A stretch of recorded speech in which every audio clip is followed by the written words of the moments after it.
Sabe que uma vez eu conheci um menininho igual vocês lá na Índia. Eu fui no orfanato. O orfanato é onde ficam as crianças que não têm o papai, não têm a mamãe, né? Às vezes ficam sozinhos no mundo e são levados lá para o orfanato, né? E a diretora daquele orfanato tinha dito para mim assim, ela me chama de AC, que é a abreviatura do meu nome, que é Antônio Cláudio, né? E ela me disse, quando você vier na Índia, eu quero que você venha aqui no orfanato, em Faridabad, um vilarejo lá da Índia, né? Para você conhecer um menininho. E ela já antecipou alguma coisa da vida daquele menininho para mim, né? Ela me disse assim, AC, esse menininho disse a diretora do orfanato, esse menininho é a pessoa mais parecida com Jesus que eu já encontrei na vida. Já imaginou? A pessoa que mais parecida com Jesus. Não na aparência, mas no jeito de ser, no jeito de olhar, no jeito de falar, no jeito de viver a vida, no jeito de tratar as pessoas. E então eu fui para a Índia uma vez e o meu objetivo foi conhecer esse menininho. E aí eu fiquei sabendo a história dele inteira, né? Sabe que na Índia acontece uma coisa muito triste. Às vezes passam naqueles vilarejos, aquelas cidades pobrezinhas, passa um carro de som assim, anunciando um programa de calouro para as crianças. Eles chamam de The Voice India. Aí eles saem anunciando lá, atenção, atenção todas as crianças, hoje à tarde. E fala o lugar onde vai ser, em frente à casa de chá. Vai haver o The Voice Kids. Se você canta bem, compareça lá para uma audição, né? Aí as crianças vão tudo lá.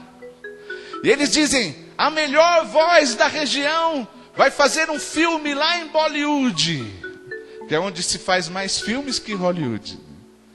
Tadinha, aquelas crianças, imagine se fosse vocês, né? Ensaiam tanto para cantar, né? Aí eles pensam assim, quem sabe se eu cantar bem, eu vou parar lá em Bollywood, eu vou fazer filme, eu vou tirar minha família da miséria, né? Eles ensaiam tanto. Mas sabe aqueles homens maus, homens sem coração, eles pegam como se fosse passarinho, né? Os pardais eles deixam, não pegam nenhum, mas os passarinhos cantadores, quer dizer, as crianças que cantam bem, eles selecionam todas aquelas crianças e levam para longe da casa delas, levam para longe do vilarejo onde elas moram. E eles fazem uma coisa muito triste, muito doída, que só uma pessoa muito ruim pode fazer. Eles põem ácido nos olhinhos daquelas crianças e deixam todas cegas, para colocá-las nas esquinas cantando. Porque uma criança cega na Índia, cantando na esquina, provoca a pena das pessoas, e as pessoas vão lá e colocam dinheiro no pratinho que está do lado delas. O Namastezinho, que é o nome desse menininho que eu conheci, do tamanho daqueles ali de trás ali, né? Não, de vocês dois aqui, mais ou menos do tamanho de vocês, né? O Namastê, o pai dele fazia pior. O pai dele arrastava ele para a rua com uma corda amarrada no pescoço, né? E quando o pai dele achava algum turista que parecia que tinha dinheiro, ele puxava o filho sem camisa, aquele menino magrinho, e tirava um chicote e começava a chicotear o próprio filho. E cada chicotada daquela provoca cortes horríveis nas costas daquela criança. Aí o turista assistindo aquilo, sem entender o que podia ser aquilo. Até que o pai, que nem pode chamar de pai uma pessoa que faz isso, começa a dizer, dinheiro, dinheiro, dinheiro, pace, pace. Aí a pessoa entende. Se não der dinheiro, ele continua batendo no filho daquele jeito. Então aconteceu com um amigo meu, que hoje chama John Whipple. Ele ficou tão chocado de ver aquele homem batendo naquela criança, quando o homem disse dinheiro, dinheiro, e ele entendeu que com dinheiro ele resolvia aquilo. Ele tirou uma nota de $100, que é muito dinheiro lá na Índia, estendeu para o homem e disse: é dinheiro que você quer, então pega aqui, mas para de bater nesse menino. Aí o homem deu um bote no dinheiro como se fosse uma cobra naja, e antes de sair correndo, empurrou o menininho perto da perna dele. Pois bem, esse era o menininho que eu conheci no orfanato. Ele foi para o hospital. Aquele músico que eu falei, o John Whipple, levou ele para um hospital. Depois um juiz deferiu para ele ir lá para o orfanato. Aí começa a história dele. É claro que as feridas das costas daquele menininho demoraram para sarar, assim como as feridas da alma dele. A infância dele, ele só sofreu, só conheceu o sofrimento. Mas ali no orfanato, ele conheceu Jesus. Conheceu não que nem um menininho conheceu o mar da fotografia, ou do filme, ou de olhar o mar de cima da montanha, ou de olhar o mar da praia. Mas ele conheceu Jesus de mergulhar em Jesus. Ele conheceu Jesus, assim como eu escrevi dele no meu livro, aquele menininho chamado Namastê, que eu chamo de Namastezinho, é uma gotinha que conheceu o oceano. É uma gotinha que passou a ter o oceano dentro dele. Esse menino teve uma experiência muito doce, muito profunda, com o Espírito doce, amoroso de Deus. E ele começou a se interessar por tudo que Jesus ensinou, para ele ser daquele jeito. Por exemplo, ele, nas lições, a Carisma explicava que Jesus disse que queria que as pessoas não desejassem o mal para ninguém. Então ele não desejava mal nem para o pai dele, que batia e espancava ele durante a infância. Ele ouviu falar que Jesus queria que a gente só desejasse o bem para as pessoas. Ele ouviu falar que Jesus ensinou que a gente não deve querer se vingar das pessoas. Alguém fez mal para a gente deve retribuir isso com o bem. Não com o mal, não a vingança. Ele ouviu falar que Jesus disse: se alguém te fere a face direita, não está falando de briga, mas dá o outro lado, do perdão, da paciência, da compreensão. Ele ouviu falar que Jesus ensinou que a gente não deve fazer propaganda da nossa espiritualidade. Quando a gente vai orar, a gente não precisa ficar falando para todo mundo: porque eu oro, porque eu jejuo, porque eu faço. Ele aprendeu que Jesus ensinou sobre o reino de Deus, que é um reino que acontece dentro da gente, quando a gente começa a fazer o que Deus quer que a gente faça. Que a gente olhe a vida com olhos bons, olhe para o passado com gratidão, olhe para as pessoas com compaixão. Esse menino, ele teve uma experiência tão profunda e começou a colocar em prática na vida dele. Ele começou a cuidar dos velhinhos ali de Farinabad.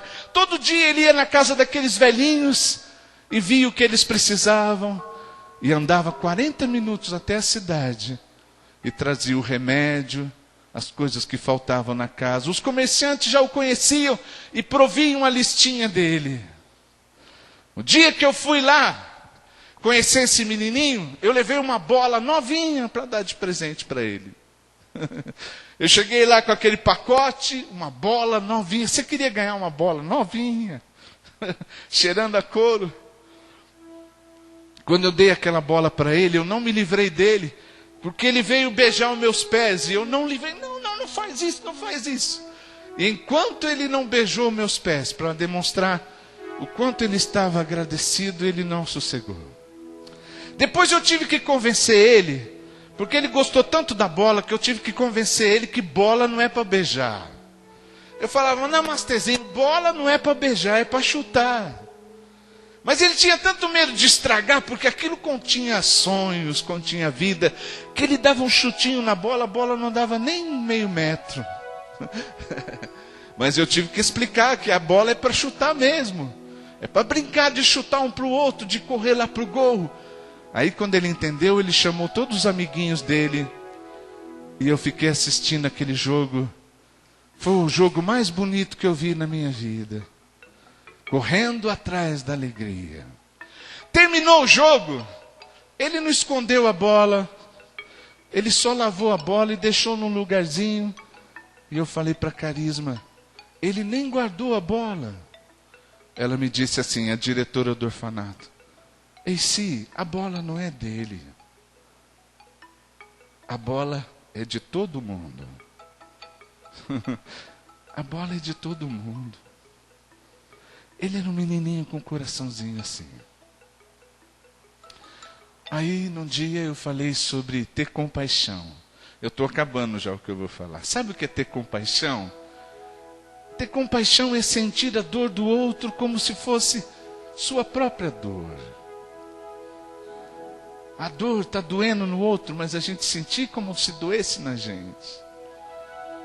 E eu fui embora. Depois eu fiquei sabendo que numa sexta-feira, ele foi visto sentadinho no portão do orfanato, pensativo, olhando para a rua, pensando. E naquele dia, ele desapareceu. Ele desapareceu. Todo mundo ficou muito preocupado e procuraram na redondeza, ninguém achou. Ele só apareceu na tardezinha do dia seguinte, no sábado. Ele veio de mão dada com o menininho, que tinha um cabelinho igual dele, que tinha a pele da mesma cor, os olhinhos iguais. Era o irmãozinho que ele estava trazendo. E o pai daqueles meninos, esse homem mau, carrasco, que eu nunca vi, mas me disseram que parecia um lobisomem. Esse pai deles veio andando atrás dos seus 2 filhos, uns 10 passos atrás dos filhos, e ficou encostado lá numa madeira que estava empilhada na esquina. E o namastezinho veio de mão dada com o irmãozinho, que era metade do tamanho e a metade da idade. Eu imaginava, porque esses meninos não têm certidão de nascimento, eles não têm aniversário, eles não sabem nem quantos anos eles têm, eles não têm nem nome, a gente escolhe o nome para eles no orfanato. A gente imaginava que o Namastê tinha de 11 para 12 anos, e ele veio trazendo o irmãozinho que devia ter de 5 para 6 anos. E quando a Carisma correu para encontrar, ele parou lá no portão, ele disse o que ele veio fazer, ele contou que tinha feito um acordo com o pai dele. Se o pai deixasse ele trazer o irmãozinho para o orfanato, porque ele sabia que agora era o irmãozinho que o pai espancava na rua para ganhar dinheiro. Então ele fez um acordo com o pai. Se o pai deixasse ele trazer o irmãozinho para o orfanato, ele deu a sua palavra para o pai, que voltaria com o pai para casa. E ele ajudaria de uma forma ainda mais efetiva o pai a ganhar ainda mais dinheiro. A Carisma não sabia o que fazer, mas o homem fazia gestos rudes que ia levar os 2 se ela não resolvesse logo. Então ela concordou. E aí chega o fim da história. A Carisma, que é a diretora do orfanato, me contou em detalhes. Ela disse, Eici, o nosso namastezinho, daquele jeitinho que é só dele. Quando eu disse que concordava, ele beijou os meus pés daquele jeitinho dele. Depois foi até o irmãozinho e arrumou os trapinhos que o irmão vestia. Segurou o rostinho do irmão bem de frente ao dele e disse, você precisa ficar bem bonito para conhecer sua nova vida. Aqui vai ter gente que vai amar você. Você vai ficar bem. Nunca mais você vai comer comida estragada. Nunca mais você vai comer fruta podre. Até cama para dormir você vai ter. Mas isso não é o mais importante. Aqui você vai conhecer Jesus. Aqui você vai saber o que Jesus ensinou. E quando você começar a fazer o que Jesus ensinou, o reino de Deus vai nascer dentro de você. E você vai ser um seguidor de Cristo, assim como eu sou. E ele deu um beijo no irmão e pegou o irmão no colo e entregou o irmão no colo da diretora do orfanato, amando cada dedinho que ele ia soltando. E ele seguiu naquela noitinha de sábado com o pai, naquela estrada empoeirada, com uma corda amarrada no seu pescoço. O irmãozinho do Namastê ficou lá no orfanato. Depois de algum tempo, a gente descobriu algo que a gente não entendia. O pai, aquele homem ruim, o tal do lobisomem, ele jamais, em condições normais, trocaria o pequenininho pelo maior. Porque em condições normais, quanto menor a criança que eles põem para pedir esmola, mais dinheiro eles ganham. Mas fazia parte do acordo do Namastê com o pai dele. O Namastê propôs ao pai e concordou que o pai colocasse ácido nos seus olhinhos. E ele ficou cego. Ele foi visto por funcionários e por coleguinhas, cego, na esquina, cantando, com um pratinho de latão para as pessoas colocarem as moedas. Quando eu fiquei sabendo, e muitas pessoas fizeram de tudo para poder resgatá-lo, a última notícia que soubemos foi de um homem que disse que conheceu o pai do Namastê e que ele tinha vendido o filho para esse tipo de gente que faz esse The Voice Kids e explora crianças cegas lá na Índia. Mas sabe por que ele fez isso? Ele fez isso porque ele entendeu o que é sentir a dor da outra pessoa. Por isso, a Carisma me disse que esse menininho foi a pessoa mais parecida com Jesus que ela conheceu. Ele deu a sua vida para o seu irmãozinho. O irmãozinho do Namastê está até hoje lá no orfanato. Ele não tinha nome, nós demos um nome a ele para sempre ele se lembrar do que o irmão dele fez por ele. Esse menininho se chama True Christian. Em português é verdadeiro seguidor de Cristo. Por que ele é a pessoa mais parecida com Jesus? Por que a Carisma disse isso?